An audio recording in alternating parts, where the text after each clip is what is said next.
Supreme court होती है supreme court.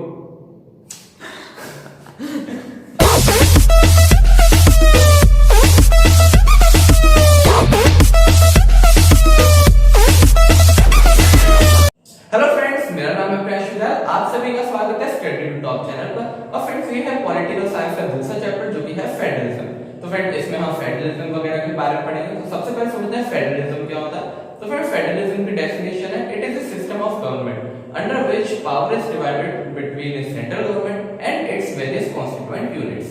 तो फ्रेंड्स, बेसिकली इसमें क्या होता है, जो एक सेंट्रल अथॉरिटी है या सेंट्रल गवर्नमेंट है, उसकी पावर नीचे तक डिवाइड होना। किस तरीके से, यहाँ पर मैं डायग्राम से समझाता हूँ। यहाँ पर फ्रेंड्स हमारे पास सेंट्रल गवर्नमेंट होती है, एक होती है हमारे पास। फिर फ्रेंड्स इसकी पावर डिवाइडेड होती है हर स्टेट लेवल पर। जैसे कि हर स्टेट में अपनी एक अलग गवर्नमेंट होती है।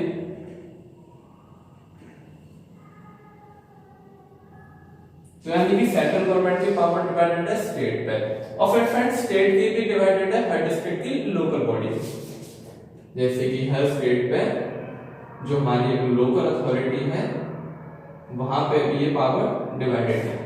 तो बेसिकली यहाँ पे हमने क्या समझा कि जो सेंट्रल गवर्नमेंट है केवल उसी के पास सुप्रीम पावर नहीं है, उसकी पावर डिवाइडेड हर एक स्टेट पे और स्टेट में भी डिवाइडेड है हर एक लोकल बॉडी पे। तो फिर ये जो पूरा सिस्टम है यही फेडरलिज्म कहलाता है। तो फ्रेंड जैसे चैप्टर में हम पूरा डिस्कस करेंगे क्या फेडरलिज्म है, किस तरीके से फेडरल कंट्री होती है, सब उसी के बारे में पढ़ेंगे। तो आगे चालू करते हैं। तो फ्रेंड्स अब हम लोग पढ़ेंगे characteristics of A federal government, यानी कि फेडरल गवर्नमेंट की कुछ कैरेक्टरिस्टिक्स डिस्कस करेंगे। तो सबसे पहला होता है टू और मोर लेवल ऑफ द गवर्नमेंट। और फ्रेंड ये तो सिंपल सी बात है, मैंने अभी आप लोगों को बताया कि सेंट्रल गवर्नमेंट होती है, फिर स्टेट, फिर लोकल।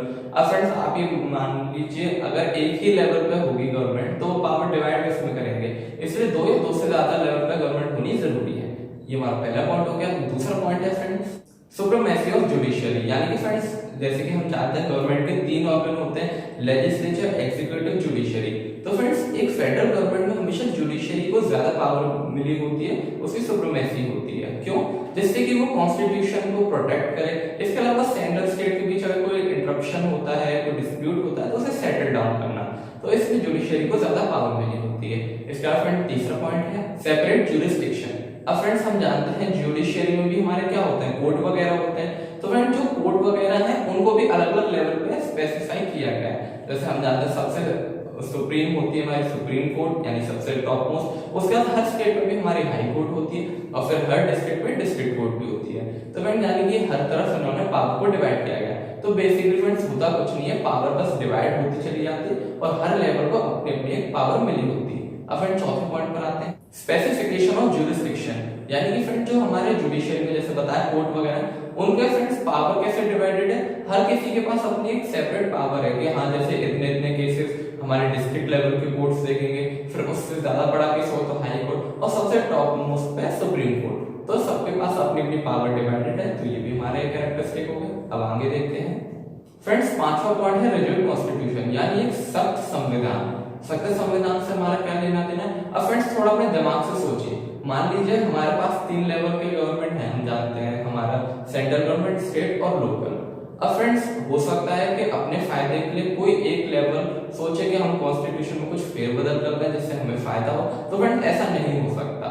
इसलिए फ्रेंड्स हमने देखा कॉन्स्टिट्यूशन में बहुत कभी कभार कुछ चेंजेस होते हैं कि इसलिए किए जाते हैं जिससे कोई एक लेवल अपने फायदे के लिए कॉन्स्टिट्यूशन में बार बार चेंजेस ना कर सके, इसलिए कॉन्स्टिट्यूशन रिजिड रहता है, एक फेडरल गवर्नमेंट है।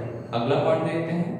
छठा पॉइंट है friends specification of source of income, यानी फ्रेंड जितने भी अलग अलग लेवल है तीनों लेवल पे इनकम के सोर्सेस अलग अलग डिवाइड किए गए हैं। यानी कि फ्रेंड जो टैक्सेस जो लेते हैं उनको स्पेसिफाई किया गया है। जैसे कि जो एग्रीकल्चर टैक्स है वो स्टेट गवर्नमेंट लेगी, इनकम टैक्स सारा हमारा सेंट्रल गवर्नमेंट को जाएगा। तो फ्रेंड अलग अलग हमारे पास डिस्ट्रीब्यूट कर दिया कि हाँ ये वाला टैक्स आप लेंगे, ये टैक्स आप, जिससे अलग अलग इनकम के सोर्सेस बन रहे हैं। और फ्रेंड्स सातवां और आखिरी पॉइंट है डुअल ऑब्जेक्टिव। अब फ्रेंड्स आप थोड़ा अपने दिमाग से सोचिए, हमने बताया कि अलग अलग लेवल पे गवर्नमेंट होती है। तो अगर आप सोचिए अगर हमने कंट्री को इतने लेवल पे डिवाइड कर दिया तो ऐसा भी हो सकता है कि अलग अलग लेवल पे झगड़ा हो, तो हो सकता है कंट्री में भी डिवाइडेशन आ जाए, स्टेट से अलग हो जाए। लेकिन ऐसा नहीं होता फ्रेंड्स। क्यों नहीं होता? क्योंकि हम लोग डुअल ऑब्जेक्टिव अपनाते हैं। डुअल ऑब्जेक्टिव कहता है कि भले आपके बीच झगड़ा कुछ भी हो, लेकिन कंट्री के अंदर जो यूनिटी है वो यूनिटी बनी रहनी चाहिए। यूनिटी सेफगार्ड करना आपका काम है। इसके अलावा जितने भी रीजनल डाइवर्सिटी है, जैसे अलग अलग स्टेट में अलग अलग लैंग्वेज होती है, कल्चर, कास्ट वगैरह जितना भी है, भले ही अलग अलग है लेकिन फिर भी वो एक यूनाइटेड रहना चाहिए, यानी कंट्री में बिल्कुल भी डिवाइडेशन नहीं होना चाहिए। तो फ्रेंड्स ये सारे हमारे कैरेक्टरिस्टिक्स थे फेडरल गवर्नमेंट के। अब हम और आगे बढ़ते हैं इस चैप्टर में। तो फ्रेंड्स अब हम लोग पढ़ेंगे difference between unitary government and federal government. और फ्रेंड्स फेडरल गवर्नमेंट तो मैंने अभी आप लोगों को बताया जिसमें 2 या 2 से ज़्यादा लेवल पे गवर्नमेंट होती है, और यूनिटरी गवर्नमेंट जिसमें केवल एक ही लेवल पे गवर्नमेंट होती है। तो क्वेश्चन आ सकता है कि इनके बीच डिफरेंस कीजिए, तो इसके 3 पॉइंट हैं, हम आप लोगों को फटाफट डिस्कस कर देते हैं। पहला पॉइंट होता है difference regarding the division of the subjects, यानी कि फ्रेंड्स सब्जेक्ट यानी विषय। अब फ्रेंड्स जैसे हमने देखा कि फेडरल गवर्नमेंट ने अलग अलग लेवल पे गवर्नमेंट को हमने अलग अलग काम दिया है, जैसे कोई नेशनल इंपॉर्टेंस के जो सब्जेक्ट्स हैं वो हमारी सेंट्रल गवर्नमेंट देखेगी, कोई लोकल लेवल के जो हमारे लोकल इंपॉर्टेंस के सब्जेक्ट्स हैं वो स्टेट गवर्नमेंट देखेगी। तो इस तरीके से हमने डिवाइड किया रखा है। लेकिन फ्रेंड्स यूनिटरी गवर्नमेंट में एक ही गवर्नमेंट है, तो इसलिए वहाँ पे जितने भी सब्जेक्ट्स होंगे, चाहे वो टैक्स हो, चाहे वाइल्ड लाइफ, फॉरेन, जो भी हो, वो सब सेंट्रल गवर्नमेंट ही देखेगी। तो ये हमारा पहला पॉइंट हो गया। दूसरा पॉइंट होता है फ्रेंड्स हमारा difference regarding the structure of administration, यानी कि फ्रेंड्स वही बात है कि जो फेडरल गवर्नमेंट होती है उसमें 2 या ज़्यादा लेवल पे गवर्नमेंट होती है, जबकि यूनिटरी में केवल एक ही लेवल पे गवर्नमेंट होती है। तो जो गवर्नमेंट वर्ड है उसको एडमिनिस्ट्रेशन लिख के एक पॉइंट बना दिया गया है, ये आप याद कर लीजिएगा। और तीसरा पॉइंट होता है friend difference about the double constitution, यानी कि फ्रेंड जैसे संविधान है कॉन्स्टिट्यूशन, तो फेडरल पे क्या होता है फ्रेंड्स, वैसे तो हम लोग जानते हैं कि हमारा एक संविधान है, लेकिन फ्रेंड्स ऐसा नहीं होता। वैसे फ्रेंड्स संविधान तो एक है कॉन्स्टिट्यूशन, लेकिन फ्रेंड्स जैसे हमारे अलग अलग लेवल हैं तो हर स्टेट का फ्रेंड्स अपना एक अलग कॉन्स्टिट्यूशन होता है। कैसे, जैसे कि हम तो जानते हैं कि इंडिया में बीफ बैन है, लेकिन फिर भी कुछ स्टेट हैं जहाँ पे बीफ अलाउड है। अभी तक जैसे जम्मू कश्मीर में देखा एकदम अलग हिसाब रहता था, अब तो खैर वो यूनियन टेरिटरी बन गया है, लेकिन फ्रेंड्स फिर भी अलग अलग स्टेट, अभी आप खुद देख लीजिए लॉकडाउन जैसे चल रहा है तो अलग अलग स्टेट अपने हिसाब से लॉकडाउन के अलग अलग रूल्स बनाते हैं, तो एक तरह से उनका कॉन्स्टिट्यूशन अलग चलता है। और यूनिटरी में तो पता ही है एक ही गवर्नमेंट है तो एक ही कॉन्स्टिट्यूशन होगा। तो फ्रेंड्स इनको याद करने का सबसे अच्छा तरीका है कि दिमाग में सोच लीजिए, अच्छा यूनिटरी एक गवर्नमेंट, फेडरल 2 से ज़्यादा गवर्नमेंट। अब जो पॉइंट्स थे वो आपको वैसे ही समझ में आ जाएंगे, आप उन्हें लिख सकते हैं आराम से। अब हम आगे और पढ़ते हैं। तो फ्रेंड्स हमारा अगला टॉपिक है काइंड्स ऑफ फेडरेशन, यानी फेडरेशन के कितने टाइप होते हैं। तो फ्रेंड 2 तरह के होते हैं, कमिंग टुगेदर और होल्डिंग टुगेदर।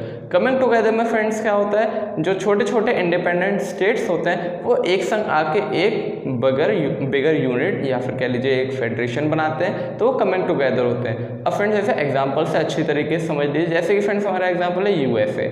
हम लोग जानते हैं अमेरिका में यूएसए और कनाडा है, तो फ्रेंड यूएसए में आपने देखा होगा वैसे तो नाम के लिए बस यूएसए है, लेकिन फ्रेंड्स यूएसए के अंदर भी अलग अलग इंडिपेंडेंट स्टेट्स हैं। और फ्रेंड्स इसकी खास बात ये होती है कि जो भी हर एक इंडिपेंडेंट स्टेट है उसकी पावर पूरी कंट्री से ज़्यादा होती है, यानी कि कह लीजिए तो पूरा जो सेंट्रल पे जो गवर्नमेंट है उससे ज़्यादा पावर हर एक स्टेट के पास होती है। तो ये कुछ फीचर हो गया हमारा कमिंग टुगेदर फेडरेशन का।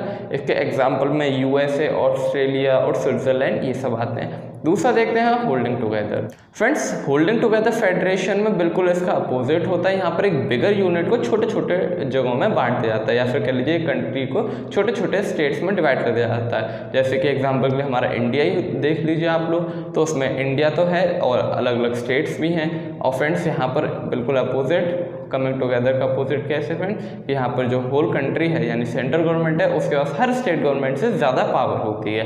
इसके और एग्जाम्पल हो गए, एक तो इंडिया हो गया, एक बेल्जियम, स्पेन, ये कुछ होल्डिंग टुगेदर के एग्जाम्पल हो गए। तो फ्रेंड्स ये टॉपिक इतना इंपॉर्टेंट नहीं है, आपके वैसे लॉन्ग में नहीं आएगा, लेकिन ये एमसीक्यूज में आ सकता है कि एग्जाम्पल बताइए या फिर टिक कीजिए कौन सा होल्डिंग टुगेदर या कौन सा कमिंग टुगेदर। तो फ्रेंड्स आज की वीडियो हम यहीं एंड करते हैं। इसके अगला जो पार्ट आएगा उसमें थोड़े इंपॉर्टेंट टॉपिक्स होंगे, मज़ेदार भी होंगे और समझने में अच्छा भी लगेगा आप लोगों को। अभी तक फ्रेंड्स आपको कोई भी डाउट आए तो आप हमें कमेंट करके पूछ सकते हैं। और फ्रेंड्स बस इसी तरीके से वीडियो देखते रहिए, हम जल्दी और आगे लाने की कोशिश करेंगे। अब मिलेंगे अगली वीडियो में, तब तक के लिए बाय।